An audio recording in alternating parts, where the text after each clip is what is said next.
इस बार प्रदेश में जमकर जाम छलकाए गए। सिर्फ 31 दिसंबर की रात को ही लोग 119 करोड़ रुपए की शराब गटक गए। देखिए इसी पर यह रिपोर्ट।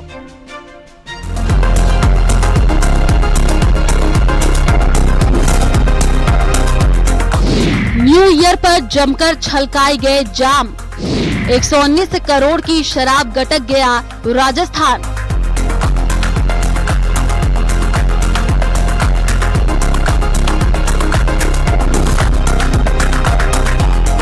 पीने वालों को पीने का बहाना चाहिए। जश्न मनाना हो तो शराब, गम गलत करना हो तो शराब। ऐसा ही एक इवेंट है न्यू ईयर।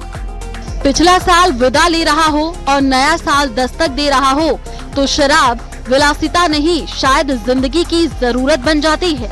ये हम नहीं कह रहे, इस बात की गवाही आंकड़े दे रहे हैं। तभी नए साल पर शराब के शौकीनों ने नया रिकॉर्ड बना डाला। 31 दिसंबर 2025 के बिक्री आंकड़ों के मुताबिक प्रदेश में 25 लाख बल्क लीटर से अधिक शराब की खपत हुई। अंग्रेजी शराब और बियर की खपत पिछले साल के बराबर रही, लेकिन इंपोर्टेड शराब की खपत में वृद्धि दर्ज की गई। पिछले साल 114 करोड़ रुपए की पी गई थी शराब। इस बार 119 करोड़ की शराब गटक गया राजस्थान। पिछले साल की तुलना में 5 करोड़ की अधिक शराब की खपत। राजस्थान में शराब बंदी नहीं है, लेकिन शराब की दुकानों और बार की टाइमिंग को पाबंद किया गया है। खास मौकों पर विशेष अनुमति से बार की टाइमिंग आगे बढ़ाई जाती है। इस बार भी 12 बजे तक सभी बार और रूफटॉप रेस्टोरेंट में 12 बजे तक जाम छलकाए गए। इस बार ये आंकड़ा 119 करोड़ पे चला गया। आंकड़े ये भी बताते हैं कि इस साल प्रदेश के अंदर जो विदेशी शराब है उसकी सबसे ज्यादा मांग की गई, यानी कि इंपोर्टेड जो वाइन है या लीकर है उसकी सबसे ज्यादा बिक्री 31 दिसंबर को की गई। हालांकि अप्रत्यक्ष रूप से देखा जाए तो प्रदेश सरकार को भी राजस्व का सीधे तौर पर फायदा मिला है। कैमरामैन मानसिंह के साथ आसिफ खान, न्यूज़ 18 जयपुर। बूंदी में प्रशासन और ग्रामीणों के बीच हुई समझाइश के बाद स्थिति में बदलाव आया। अब ग्रामीणों ने खुद आगे बढ़कर सड़क निर्माण में बाधा बन रहे अतिक्रमण को हटाना शुरू कर दिया। इससे न सिर्फ निर्माण कार्य का रास्ता साफ हुआ, बल्कि प्रशासनिक कार्रवाई की जरूरत भी काफी हद तक कम हो गई।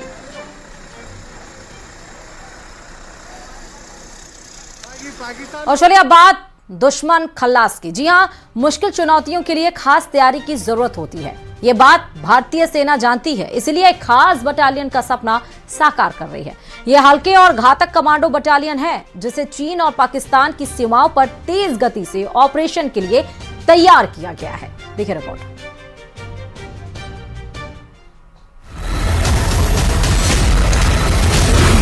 अचूक निशाना, सटीक प्रहार,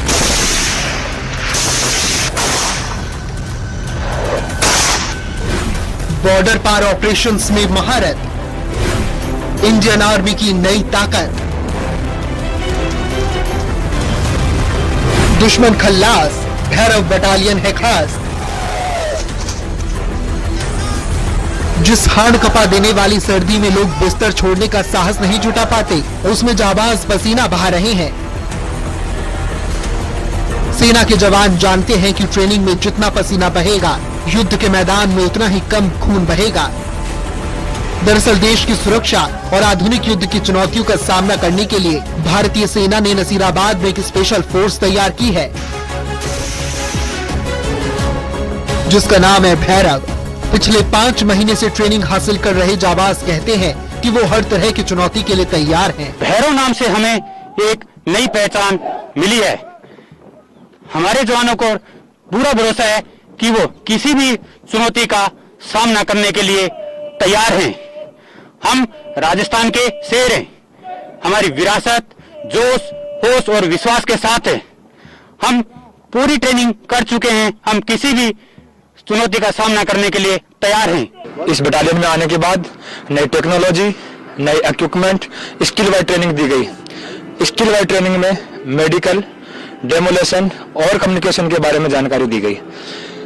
यह ट्रेनिंग शुरू में मेरे लिए बहुत ही चुनौतीपूर्ण रही, लेकिन कठिन मेहनत और लगन के साथ मैंने इस ट्रेनिंग को बखूबी अंजाम दिया। इस फोर्स के साथ ही 1 लाख से ज्यादा ड्रोन ऑपरेटर्स भी तैयार किए गए हैं। लेकिन असल सवाल ये है कि भारतीय सेना को भैरव बटालियन की जरूरत क्यों महसूस हुई। जवाब में बटालियन के अफसर बताते हैं कि आज की दुनिया में जंग पुराने तरीके से नहीं लड़ी जाती, सीमाओं पर नई चुनौतियां हैं, जिसे देखते हुए भैरव बटालियन का सपना साकार किया गया है। ये बटालियन पैदल सेना को आधुनिक और घातक बनाएगी। हर बटालियन में 250 चुने हुए सैनिक होंगे। ऊंचे तनाव वाली जंगों में जल्दी हमला होगा, दुश्मन के बड़े निशाने पर सीधा प्रहार कर सकेंगे। मॉडर्न युद्ध जो है वो बहुत ही तेजी से बदल रहा है। आज के दौर का कॉन्फ्लिक्ट पहले की तरह नहीं है, हाइब्रिड है, जिसमें कि मॉडर्न टेक्नोलॉजी से लैस दस्तों की सख्त जरूरत है। और इसी के चलते जो हमारे चीफ ऑफ आर्मी स्टाफ का भी विजन था, तो इंडियन आर्मी ने ये डिकेड ऑफ ट्रांसफॉर्मेशन का संकल्प लिया है। भैरव बटालियन भी इसी फोर्स रिस्ट्रक्चरिंग का एक पार्ट है, जिसके अंदर की एक नई सोच, नई तकनीक और नए ऑपरेशनल जरूरतों के हिसाब से इसको रेस किया जा रहा है। भारतीय सेना अगले 6 महीने के भीतर 20 भैरव बटालियन तैयार कर रही है। 5 भैरव लाइट कमांडो पहले से ही तैनात हैं। यकीनन कड़े अनुशासन, आधुनिक युद्ध कौशल और अदम्य साहस का ये प्रदर्शन 2026 के सेना दिवस पर भारतीय सेना की ताकत को नई ऊंचाई देगा।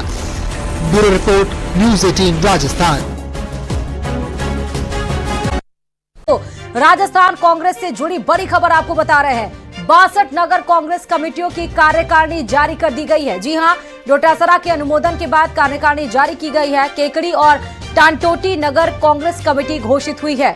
कठुमर नगर कांग्रेस कमेटी को नई मंजूरी मिली है। वहीं सिवाना, समदड़ी और सिरधरी की कमेटियां गठित की गई हैं। गुड़ामलानी नगर कांग्रेस कमेटी की कार्यकारिणी जारी है। राजस्थान कांग्रेस कमेटी, प्रदेश कांग्रेस कमेटी का यह आदेश है। राजस्थान प्रदेश कांग्रेस कमेटी अध्यक्ष गोविंद सिंह डोटासरा के अनुमोदन के बाद 62 नगर कांग्रेस कमेटियों की कार्यकारिणी जारी कर दी गई है।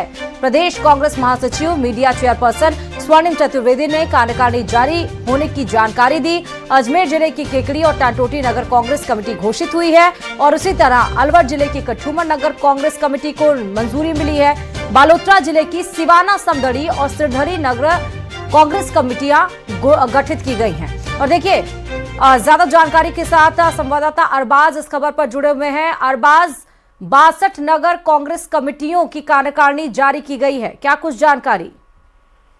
जी बिल्कुल, देखिए कांग्रेस का संगठन सृजन अभियान लगातार जारी है। तो प्रदेश में कांग्रेस अपने आप को ग्रासरूट लेवल पर मजबूत बनाने में जुटी हुई है। अभी तक ज्यादातर जो कांग्रेस की कमेटियां थी अलग अलग स्तर पर बना दी गई थी। आज 62 नगर कांग्रेस कमेटियों की घोषणा कर दी गई है और कार्यकारिणी बाकायदा जारी कर दी गई है। जो प्रदेश अध्यक्ष है गोविंद सिंह डोटासरा, उन्होंने इसके ऊपर फाइनल मोहर लगा दी है।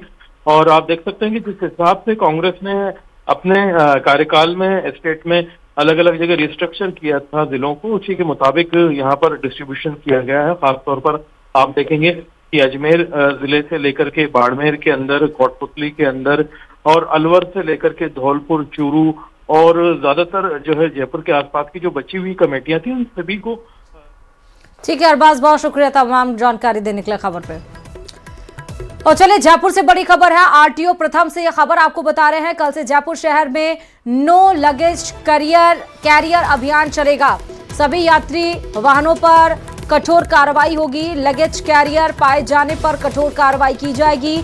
मौके पर ही वाहन को सीज करने के आदेश दिए गए हैं। लगेज कैरियर हटाकर ही वाहन संचालित कर पाएंगे। आरटीओ 1 राजेंद्र सिंह शेखावत ने आदेश जारी किया है, क्योंकि जो वाहनों के ऊपर लगेज कैरियर लगाते हैं, जिस वजह से अभी आपने देखा था जो बस हादसा हुआ था और बस के ऊपर जो लगेज कैरियर था उसमें तमाम सामान रखे गए थे और हाई टेंशन लाइन छूने की वजह से। और बड़ी खबर इस बीच आपको हिंडौन सिटी से भी बता रहे हैं। हिंडौन सिटी से इस वक्त की बड़ी खबर आपके सामने है, जहां तेज रफ्तार ट्रक ने बाइक को टक्कर मारी है। हादसे में बच्चे की मौत हो गई है, दंपत्ति घायल हो गए हैं। हादसे के बाद से ट्रक चालक फरार हो गया है। पुलिस ने शव परिजनों को सौंप दिया है। दुर्घटना में 8 वर्षीय बालक की मौत हुई है, वहीं दंपत्ति भी घायल हो गए हैं। हादसे के बाद से ट्रक चालक फरार हो गया है। हिंडौन नई बंडी थाना पुलिस ने ट्रक को जब्त कर लिया है। श्यारोली निवासी ओसपाल जाट और उसकी पत्नी आशा को हिंडौन के जिला अस्पताल में भर्ती कराया गया है। मृतक प्रियांशु का पोस्टमार्टम कराकर शव परिजनों को सुपुर्द किया गया है। हिंडौन भावा मार्ग पर महू कस्बे में भारद्वाज पेट्रोल पंप के समीप की घटना है। पुलिस अब मामले की जांच कर रही है।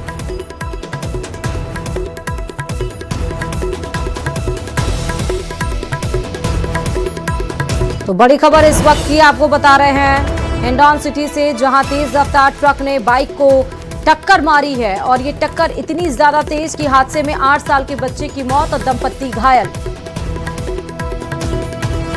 और चलिए अब आपको जयपुर से बड़ी खबर बता रहे हैं। कल से शहर में no vehicle no luggage carrier अभियान चलेगा।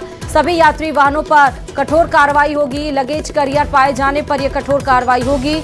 मौके पर ही वाहन को सीज करने के यहां पर आदेश दिए गए हैं। लगेज कैरियर हटाकर ही वाहन यहां पर संचालित कर पाएंगे। आरटीओ 1 राजेंद्र सिंह शेखावत ने आदेश जारी किए हैं।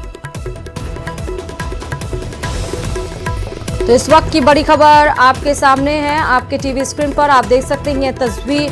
ये बड़ी खबर जहां इसके पहले आपने देखा था कि एक बस किस तरह से हादसे का शिकार हुई थी, उसके बाद से ही पूरे प्रदेश में अभियान चलाया गया और यह अभियान और तेज हो चुका है। आरटीओ 1 प्रथम ने इसको लेकर पूरी जानकारी दी है। अब किसी भी वाहन में अगर लगेज कैरियर होगा तो उस वाहन को सीज कर लिया जाएगा। अगर आपको वाहन चलाना ही है तो अपने गाड़ी के ऊपर अगर आपने लगेज कैरियर लगवाया हुआ है तो उसको फौरन हटा लीजिए, वरना आपके ऊपर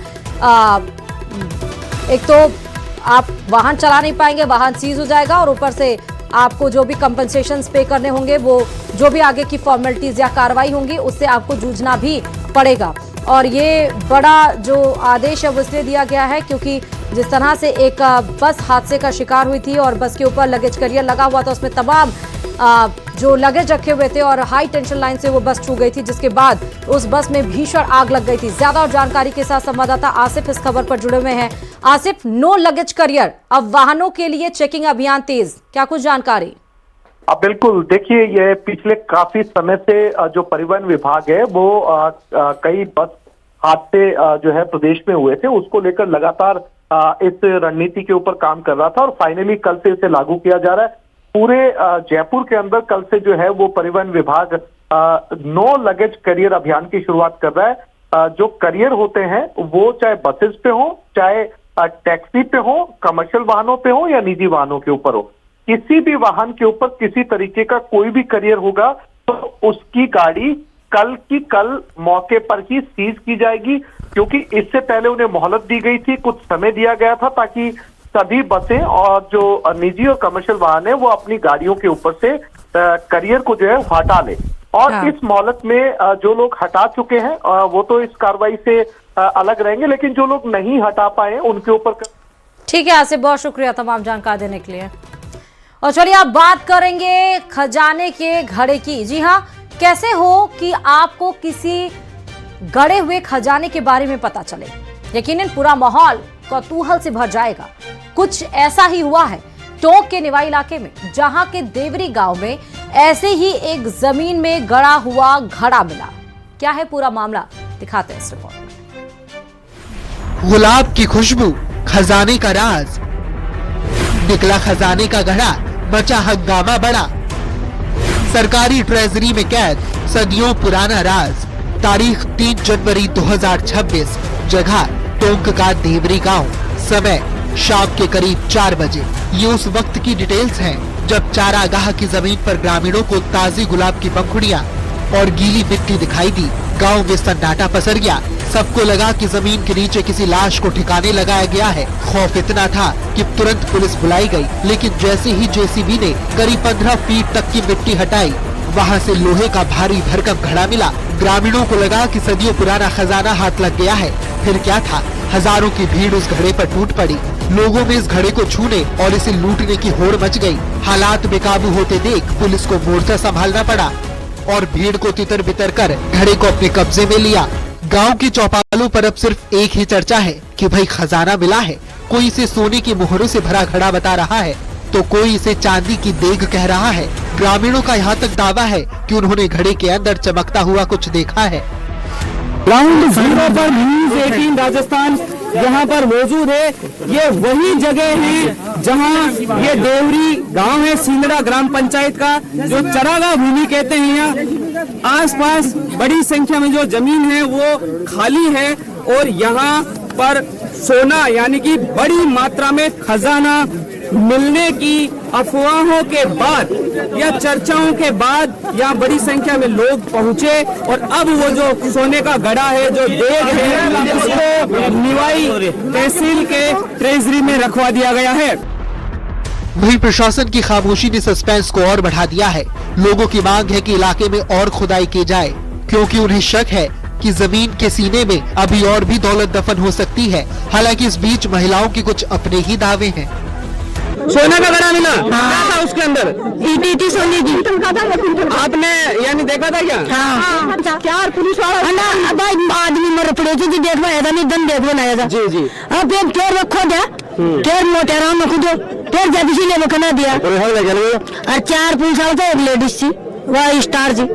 फिर वो बोले कि साहब दन निकले तो मुझे तो दौड़ा दिया और ये जनता खड़ी थी। अब चलो साहब राहुल करे तेरे ने तो वो जट पुलिस वाला पकड़ दिया लाठी टेक के और चोरों का धड़ाका दिया। फिलहाल इस भारी भरकम देव को सील कर पुरानी तहसील के ट्रेजरी दफ्तर में रखवा दिया गया है। तहसीलदार नरेश गुर्जर का कहना है कि इस रहस्य से पर्दा तभी उठेगा जब पुरातत्व विभाग की टीम मौके पर आएगी। बहरहाल लोगों में सुगबुगाहट है, क्या टोंक की इस मिट्टी ने वाकई कोई शाही खजाना उगला है या फिर ये सिर्फ एक पुरानी अफवाह साबित होगी? इसका इंतजार तो पूरे टोंक को है। Bureau report, news 18।